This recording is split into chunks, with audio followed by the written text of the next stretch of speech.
kakak punya nama Daud Kiai. Jadi hari ini yang kakak mau bagikan yang Tuhan taruh di hati, pergaulan yang buruk itu merusak kebiasaan yang baik. Kita sebagai generasi anak-anak muda ini, kita sudah harus memiliki iman yang benar kepada Tuhan Yesus. Karena hari-hari ini sudah banyak anak-anak atau generasi yang bertumbuh itu dengan iman yang salah. Contoh, ada yang sudah bergaul salah, ya toh, akhirnya masih kecil tapi udah pacaran, terus mama bapak pukul orang, atau mungkin masih kecil yang minum kah, mabuk kah. Nah, ini pergaulan yang merusak generasi.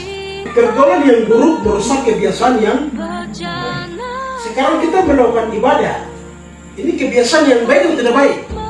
Baik. Ini kebiasaan yang Baik. ya, ini kebiasaan yang baik berarti harus dilakukan. Kebiasaan yang baik itu seperti ibadah, ya kan? Terus ibadah persekutuan, ke gereja sekolah minggu, kita sekolah minggu. Mama dengan bapak suruh ya bantu-bantu di kebun, cari kayu bakar, masak air, cuci piring, itu kebiasaan yang baik. Kalau kebiasaan yang tidak baik itu sudah tahu ya kan? Orang nakal-nakal tuh mau pukul lah, buat nakal-nakal, itu kebiasaan tidak baik. Hari ini Tuhan berbicara kepada kita, yang pertama harus takut akan Tuhan. Ayat firman Tuhan di mana? 1-7. Oke. Kemudian, kalau sudah takut akan Tuhan, berarti langkah berikutnya kita harus waspada. Tahu waspada? Waspada jangan ya. Ada botol kayu atau hati-hati. Itu artinya waspada. Jadi kalau kita sudah takut akan Tuhan, sudah taat dengan hari-hari ibadah, berarti yang kedua kita harus waspada. Karena dunia ini semakin banyak. Kan tadi di awal kita bilang bahwa pergaulan yang buruk merusak kebiasaan yang baik. Jadi kalau hari-hari ini kamu di sekolah, di SD, SMP itu ada teman-teman yang baik, ada teman-teman yang tidak baik. Jadi teman-teman yang cara hidup tidak baik, kita jangan bergaul sama mereka. Boleh kita bergaul, tapi jangan terlalu terbawa harus jaga jarak. Contoh, kalau kita bergaul dengan teman-teman yang suka minum, kita akan jadi kalau kita bergaul dengan teman-teman yang suka marah-marah, suka gosip-gosip, kita suka akan jadi marah. Gosip. Kalau gosip itu tidak. Kalau gitu ya. Jadi kalau kita bergaul dengan orang tidak baik, kita akan jadi tidak baik. Kalau kita bergaul dengan orang baik, kita akan jadi baik. Contoh, saya di sekolah bisa berteman dengan bisa terus ya. Kira-kira cara belajar itu bagaimana? Harus dekati bergaul dengan dia. Kalau kita belajar kira-kira ini bisa berbagi hidup dengan pengalaman. Jadi kalau kita bergaul dengan teman-teman yang berprestasi, kita akan menjadi orang-orang berprestasi. Kalau kita bergaul dengan anak-anak yang malas sekolah, teman-teman yang malas sekolah, kita akan jadi malas sekolah.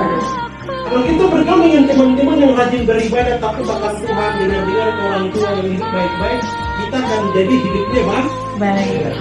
Kita akan menjadi hidupnya takut akan Tuhan. Ingat.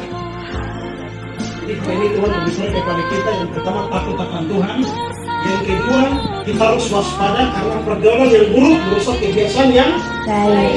Itu firman Tuhan di dalam 1 Korintus 15 ayat 33. Maka serentaknya 3, 2, 1.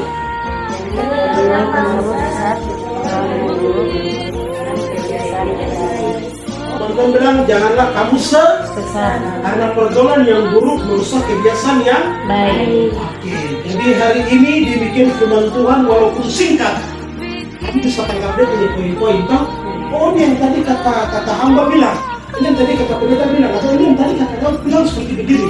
Oh, berarti takut akan Tuhan ini yang harus dikerjakan. Tapi hidup harus waspada karena dunia semakin hari semakin jahat, jadi hidupnya lebih baik. Ya toh, bergaul dengan hal-hal yang baik. Tidak boleh kita bergaul dengan hal yang tidak baik. Tapi kakak yakin dan percaya kamu semua bergaul dengan hal yang baik. Ya toh? Oke, yang pertama tadi apa? Takut akan Tuhan. Tuhan di mana? Yang kedua, kita hidup waspada. Ya toh? Hati-hati. Karena pergaulan yang buruk merusak kebiasaan yang baik. Firman di mana? Ya, harus ingat ya tuh ayat 2 ayat firman Tuhan ini ya. Ya, ini menjadi bekal hari ini, besok Dan 1 minggu berjalan sampai nanti berikut ada hamba-hamba Tuhan yang pelayanan juga terus menjadi bekal. Nanti ada firman-firman yang datang juga menjadi bekal.